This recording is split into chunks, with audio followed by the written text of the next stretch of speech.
आऊज़ु बिल्लाहि मिनश्शैतानिर्रजीम बिस्मिल्लाहिर्रहमानिर्रहीम। सलामुन अलैकुम नाज़रीन, मैं आपकी मेज़बान शिफ़ा ज़हरा एक बार फिर से हाज़िर ख़िदमत हूँ अपने इस प्रोग्राम के साथ कि जिसका उन्वान है वाक़याते अंबिया। नाज़रीन मोहतरम, जैसा कि आप सबको बख़ूबी मालूम है कि इस प्रोग्राम में हम नबियों की दास्तान के बारे में ज़िक्र कर रहे हैं, उनकी ज़िंदगियों के बारे में जान रहे हैं मुख्तसरन कि उनकी ज़िंदगी कैसी थी, उन्होंने अपनी ज़िंदगी में क्या किया, उनका हदफ क्या था और हम उनकी ज़िंदगी से क्या दर्स हासिल कर सकते हैं। नाज़रीन मोहतरम, आज के भी इस एपिसोड में हम एक ऐसे नबी का ज़िक्र करेंगे जो बहुत मशहूर व मारूफ़ हैं क्योंकि उनका लक़ब है खलीलुल्लाह। मुझे यकीन है कि आप सब के ज़हन में आ गया होगा कि मैं किसकी बात कर रही हूँ। यकीनन मैं बात कर रही हूँ जनाब इब्राहीम अलैहिस्सलाम के बारे में कि जिनको खलीलुल्लाह का लक़ब मिला, यानी अल्लाह का दोस्त। जनाब इब्राहीम अलैहिस्सलाम को खलील इसीलिए कहा जाता है क्योंकि आप अल्लाह के दोस्त करार पाए और आपकी अगर औलाद की बात की जाए तो आपके दो बेटे थे, जनाब इसहाक़ और जनाब इस्माईल। जनाब इब्राहीम अलैहिस्सलाम के बारे में मिलता है कि जनाब इब्राहीम अलैहिस्सलाम एक ऐसे ज़माने में पैदा हुए, एक ऐसे वक्त में आपकी विलादत हुई कि जिस ज़माने में एक ऐसा ज़ालिम व जाबिर बादशाह रहता था जिसका नाम नमरूद था और वो ख़ुद को खुदा कहता था। वो ये चाहता था कि सारी दुनिया के लोग उसकी परस्तिश करें, उसके आगे सर झुकाएं और जिन पर वो हुकूमत कर सकता था और कर रहा था वो सारे लोग नमरूद के आगे सजदा करते थे, उसके आगे सर झुकाते थे। एक दिन नमरूद से एक एस्ट्रोलॉजर ने कहा कि इस दुनिया में एक ऐसा बच्चा आने वाला है कि जो तुम्हारे इस तख्तो ताज को ख़त्म कर देगा और लोग उसको फॉलो करेंगे, तुम तबाह और बर्बाद हो जाओगे और तुम्हें कोई खुदा नहीं मानेगा बल्कि वो अपने किसी खुदा के बारे में बताएगा। जब नमरूद ने ये सुना कि अच्छा ऐसा होने वाला है तो वो बहुत ज़्यादा खौफज़दा हो गया क्योंकि उसे डर था कि मेरी हुकूमत मुझसे ना चली जाए, मेरा तख्त मुझसे ना छिन जाए। ये लोग आज जो मेरे सामने सजदा रेज़ हो रहे हैं, ऐसा ना हो कि कल को ये लोग किसी दूसरे खुदा के सामने जाकर सजदा करें। ये सुनकर वो बहुत परेशान हो गया। फिर उसने एक हल निकाला। उसने कहा ऐसा करते हैं कि इस दुनिया में अब किसी भी बच्चे को आने नहीं देते हैं और अगर वो बच्चा कोई आ भी जाता है तो उसको मार डालते हैं। और उसने इस अमल को अंजाम देने का आगाज़ कर दिया। उसके जो भी सिपाही थे उन्होंने अपने इलाके के तमाम औरत और मर्द को बुलाकर एक जगह पर रख लिया और अगर कहीं भी किसी बच्चे की विलादत के बारे में सुनते तो उन लोगों को गिरफ्तार करके लाया जाता और उनके बच्चे को मार दिया जाता था। क्योंकि जनाब इब्राहीम की माँ इस वाक़े से आशना थी और उन्हें पता था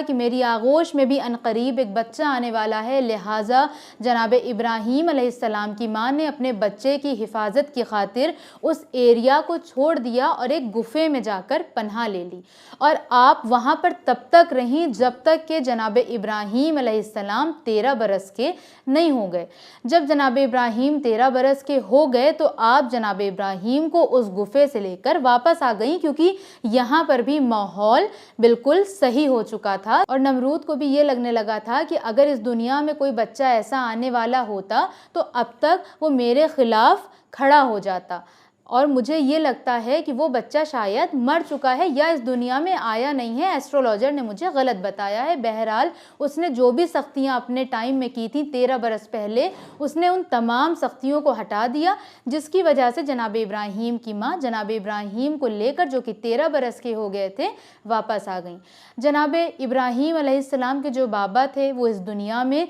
नहीं थे, जिसके बाद जनाब इब्राहीम के चचा ने जनाब इब्राहीम के सर पर एक बाप की तरह हाथ रखा। जनाब इब्राहीम के जो चचा थे उनका काम ये था कि वो उस ज़माने में मूर्तियों को बनाया करते थे, बुतों को बनाया करते थे।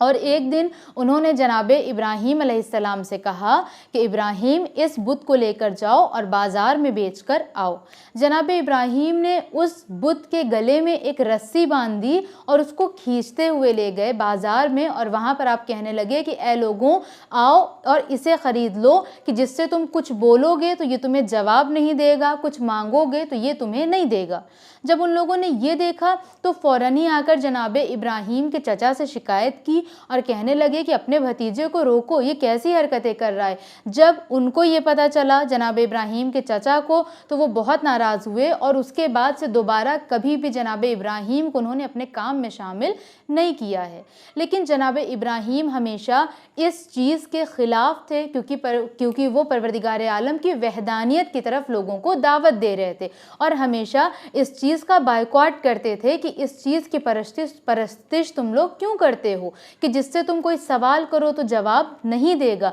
یہ تمہاری مدد کیسے کر سکتا ہے۔ لہٰذا جب جناب ابراہیم کی تبلیغ ایسے بڑھتی رہی تو ایک دن جناب ابراہیم کے چچا نے بلایا اور ان سے کچھ بات کی، اور جناب ابراہیم اور ان کے چچا کے درمیان کی جو کنورزیشن ہے وہ قرآن مجید میں سورہ مریم کی آیات میں کچھ اس طرح سے ذکر ہیں کہ پروردگار عالم نے وہاں پر اس بات کو اس طرح سے مینشن کیا کہ جناب ابراہیم نے اپنے چچا سے کہا کہ اے چچا، میں ڈرتا ہوں اس بات سے کہ خداوند عالم کا عذاب آپ کے اوپر نہ آ جائے۔ میں آپ کو نصیحت کرتا ہوں کہ آپ ایک خدا کی پرستش کریں۔ جس کے جواب میں وہ کہتے ہیں کہ ابراہیم، تم مجھ سے ایسی باتیں مت کہو، تم یہاں سے چلے جاؤ ورنہ میں تمہیں پتھر کا بنا دوں گا۔ جس کے بعد جناب ابراہیم ان سے کہتے ہیں کہ میں خداوند عالم سے دعا کروں گا کہ وہ آپ کو راہ راست پر لے کر آئیں اور آپ کی ہدایت کریں۔ اس کنورزیشن کو سورہ مریم میں اللہ نے مینشن کیا ہے۔ جس کے بعد جناب ابراہیم نے پھر اپنی اس تبلیغ کو جاری رکھا اور ایک دن ایسا ہوا کہ جب شہر کے سارے لوگ شہر سے باہر گئے تھے تو اس شہر میں جو ایک خاص جگہ تھی جہاں پر وہ لوگ ان بتوں کی پوجا کیا کرتے تھے، جناب ابراہیم علیہ السلام نے جا کر ان تمام بتوں کو توڑ دیا۔ اب جب شہر والے واپس آئے اور انہوں نے یہ حالت دیکھی کہ ان کے سارے خدا ٹوٹے ہوئے پڑے ہیں تو وہ سمجھ گئے کہ یہ کام ابراہیم کے علاوہ اور کسی کا نہیں ہو سکتا، کیونکہ اس شہر میں واحد وہی ایسا شخص ہے کہ جو ہمارے بتوں سے نفرت کرتا ہے۔ جس کے بعد انہوں نے یہ پیغام نمرود تک پہنچایا اور نمرود نے اور باقی سب نے مل کر ڈیسائیڈ یہ کیا کہ جناب ابراہیم کو آگ میں جلایا جائے گا۔ جس کے بعد شہر کی ساری لکڑیاں اکٹھا کی گئیں اور کہتے ہیں کہ وہ آگ کے شعلے، اور آگ اتنی زیادہ تھی اس کی حرارت اور آگ کے شعلے کہ اگر اوپر سے کوئی پرندہ بھی اڑتا تو وہ بھی جل کر خاک ہو جایا کرتا۔ اب جب جناب ابراہیم کو اس آگ کے سامنے لے جایا گیا اور یہ بتایا گیا کہ تمہیں یہاں پر جلا دیا جائے گا۔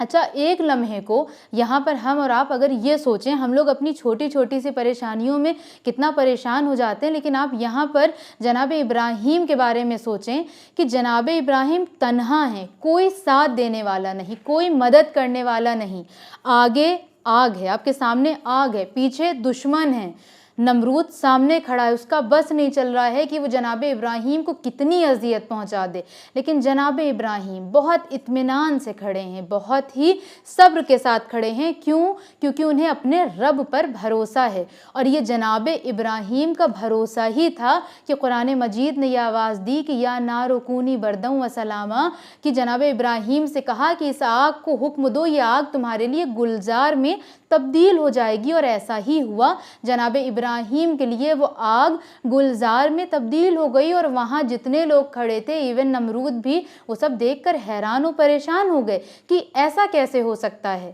ناظرین محترم، جناب ابراہیم کی داستان ہمیں سب سے بڑا درس یہ دیتی ہے کہ چاہے کتنی مشکلات کیوں نہ آ جائیں، چاہے ہم کتنے ہی پریشان کیوں نہ ہو جائیں، لیکن ہمیں اپنا بھروسہ کبھی بھی خدا سے نہیں ہٹانا چاہیے، کیونکہ اگر ہمارا بھروسہ خدا پر رہتا ہے تو خدا ہماری مدد اس طرح سے کرتا ہے کہ جس کا ہم تصور بھی نہیں کر سکتے۔ اور آگ کا گلزار ہونا یہ جناب ابراہیم کا توکل تھا خدا پر، اور جب کوئی خدا پر اس طرح سے توکل کرتا ہے تو خداوند عالم بھی اس کے اس توکل کو رکھتا ہے اور اس کو کبھی بھی مایوس اور نا امید نہیں کرتا۔ ناظرین محترم، آج کے اس ایپیسوڈ کو میں یہیں پر تمام کرتی ہوں، اور خدا سے دعا ہے کہ وہ ہم سب کو ایمان کے صحیح راستے پر چلائے اور خداوند عالم کے اوپر ہم سب کا توکل بہت زیادہ مستحکم ہو جائے۔ آپ سے ملاقات ہوگی ہمارے نیکسٹ ایپیسوڈ میں، تب تک بنے رہیں چینل ون کے ساتھ۔